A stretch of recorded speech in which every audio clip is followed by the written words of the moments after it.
দেখুন, আমরা আমাদের জায়গা থেকে মনে করি এই ফ্যাসিস্ট খুনি হাসিনা এবং তার যারা দোসর ছিল তারা তাদের জায়গা থেকে এখন তার অবলম্বন আছেই একটা। এটা তাদের খুঁটি। এই খুঁটিটা হচ্ছে গুজব খুঁটি।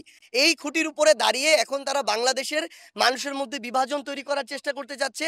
বাংলাদেশের মানুষকে বিভ্রান্ত করতে যাচ্ছে। কিন্তু তারা জানে না যে তারা আসলে যে এক প্রকার আসলে মানে ছাগলের উত্তরসূরি এটা বাংলাদেশের মানুষ এখন জানে।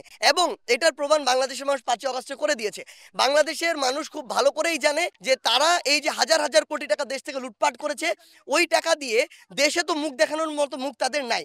মুখে তাদের অলরেডি চুনকালি মাখা। এই মুখ তো আর তারা দেখাতে পারছে না। এইজন্য ওই পাচারকৃত টাকা দিয়ে বিভিন্ন গুজব সেল থেকে, বিভিন্ন তাদের ওই প্রোপাগান্ডা সেল থেকে তারা এগুলো ছড়াচ্ছে। কিন্তু আমরা মনে করি আমাদের এদিকে কান দেওয়ার আসলে সময় নেই। বাংলাদেশের মানুষ যথেষ্ট বিবেকবোধ সম্পন্ন। বাংলাদেশের মানুষ এগুলোকে পাত্তা দেয় না।